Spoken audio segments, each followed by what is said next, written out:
Dearest mother, what's the most you've ever paid for a dance?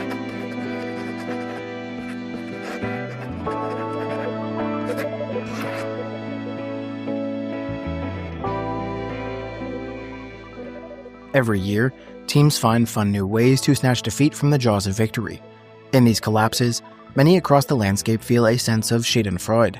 To fans on the outside, it's often hysterical. These meme worthy moments that attach themselves to coaches or teams even years later. We love a good choke because it's so inherently human.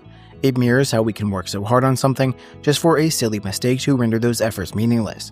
In the context of sports, it's almost like our own tall poppy syndrome, a term of oceanic origin that refers to ostracizing top performers in an effort to bring them back down to earth, regressing them to the mean, if you will. We love a good choke because at some level we have all fallen victim to incredulous failures that defy comprehension. If you're familiar with my first calculating collapse video, you'll know I created a formula to sift through chokes in order to determine which of them were truly the most baffling. I accomplished this by utilizing win probability graphs. Maybe you're thinking I'm just milking my only successful video, to which I'd say, hey, I'm just trying to make my nut, man. Your nut? Let's run through exactly how I quantify disaster by establishing some ground rules. And the ground rules are, there are no ground rules! That's not entirely accurate. To determine which games qualify for this analysis, I reduce the sample size based on a few criteria. First, the game needs to finish within a one-score margin. Second, the losing team needs to have at least a 75% chance of victory at one point during the second half. I then take route win probability at 5 different points throughout the game. Halfway through the third quarter, the end of the third, halfway through the fourth, the 2-minute timeout, and lastly, the highest probability attained at any point in the second half. Once I find these, I use a weighted average to calculate raw choke score. The formula is weighted such that teams are punished more for wasting a high win probability closer to the final whistle. As a caveat, naturally these don't all come from the exact same moment. Further, if a team was projected to lose, I don't include that data point at all.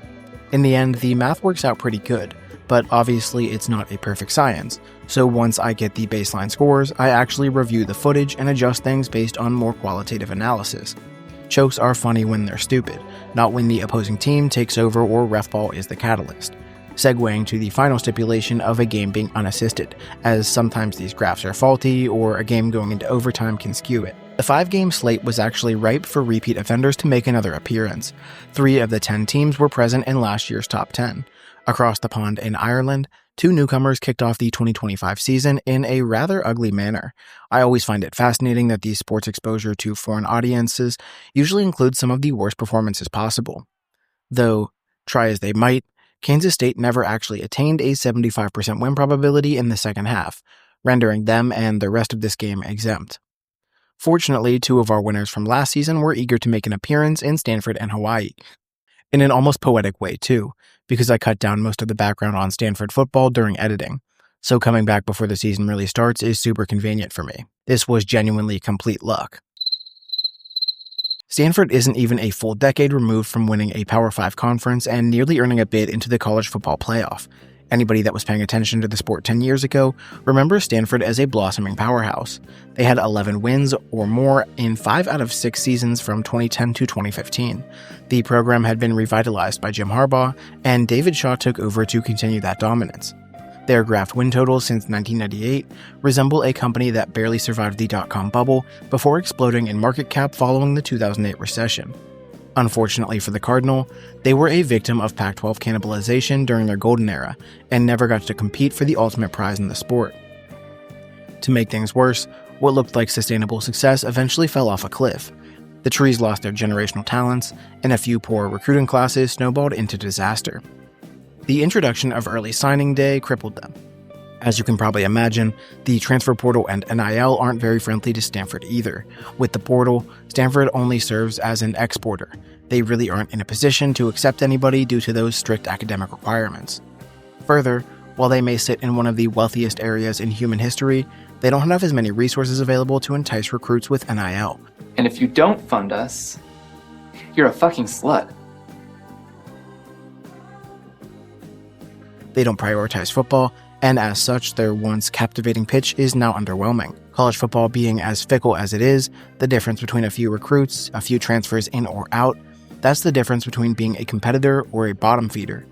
It might be unfair to call Stanford football a total bottom feeder, but by the end of 2023, they had completed a three-peat of 3-9 seasons, including a loss to FCS school Sacramento State, a school they paid $600,000 to play against, and had poached their new head coach Troy Taylor from not even 12 months ago.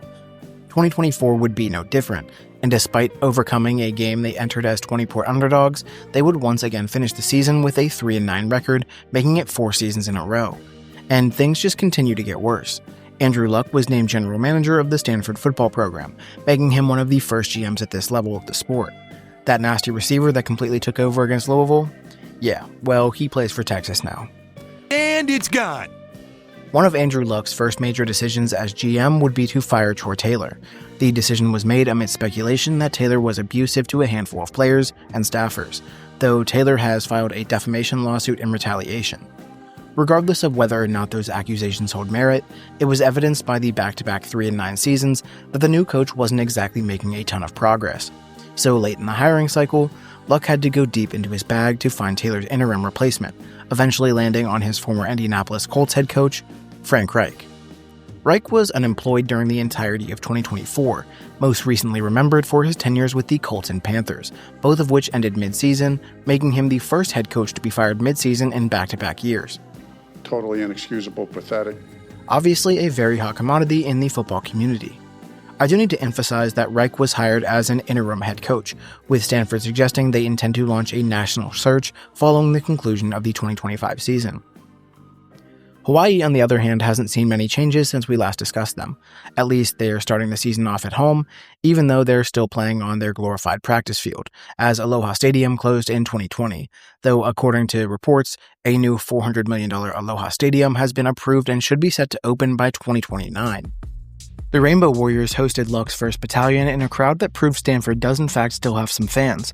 Stanford engineers a commanding 16-play, 7.5-minute drive that ends in a field goal, though the biggest play of the drive was this reception, which Hawaii challenged, and yet somehow the ACC refs on hand determined was still a catch. Due to Hawaii's kick returner not knowing the rules, they started their first drive on their own 1. This immediately resulted in a sack fumble that Stanford recovered for a touchdown and a lightning-fast 10-0 lead. 2 drives later, Hawaii would settle in and respond with a touchdown of their own. In other noteworthy moments of the first half, Hawaii would block a field goal and then turn the ball over on downs. Stanford would respond with another field goal and look to take a 13-7 lead into the half after this sack by 7th-year player Clay Patterson. The men. They lose their composure so easily these days. I hadn't known these exotic gestures were against the conventions of warfare, but alas, my unit has been punished. And Hawaii would immediately capitalize with a nice passing catch of their own, allowing them to take the lead right before the break, courtesy of a former Stanford wideout. Hawaii QB Micah Alahado goes down after a brutal-looking hip drop tackle. When he limps off the field, the expectation is that he's likely out for the rest of the game.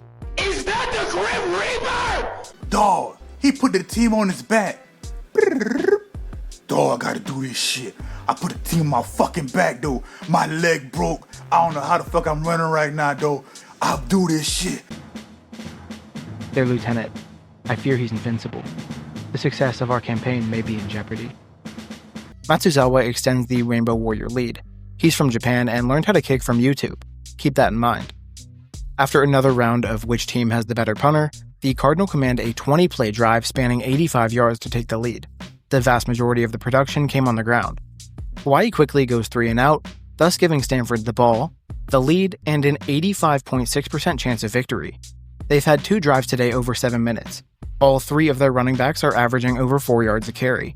Frank Reich, the man who spent 4 years as an NFL OC, how do you approach this? Boom, a genius play action to get inside Hawaii territory, followed with a 17-yard run to get into field goal range.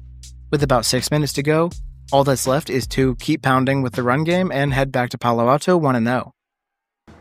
Fortune, for once, may cast her favor upon. Sorry to interrupt you there, Captain, but Frank thought he could get cute again and that quarterback of yours threw a pick to a guy 5 yards in front of him. That sure makes things interesting, especially with one-legged Superman throwing passes for the other team. This is Matsuzawa, who learned how to kick in Japan watching YouTube. Spoke no English. Man, where have I heard that before? And you didn't even know any English when you came here, right? No, I don't speak no English. Anyway, with the game tied, Stanford with 3 timeouts in conjunction with their dominant day on the ground, they are still in solid position to run the ball into kicking range or take the game to OT. So what's the call here, Frank? Alrighty then. Naturally, Hawaii maneuvers into kicking range and then bleeds the clock down while Reich sits on his timeout. There is Kansei Matsuzawa. Again, he learned how to kick watching YouTube in Japan. Why is Stanford not using their timeouts? I'm stunned. Why not use your timeouts and give you more time? The Japanese kicker will be all over YouTube if he hits this. You can learn anything on YouTube, like how to kick a game winner against an ACC opponent. I'm sorry. Well, I told y'all not to forget that the Japanese kicker from Japan learned how to kick footballs while watching YouTube videos on youtube.com. Frank Reich did Frank Reich things, and all I can say is thank you, because otherwise we would have had a choke list week 0, and that wouldn't have been very fun. Thanks for watching. Subscribe if you want to keep up with the Choke Dashians throughout the season, and if you don't, my dad will delete your Xbox account.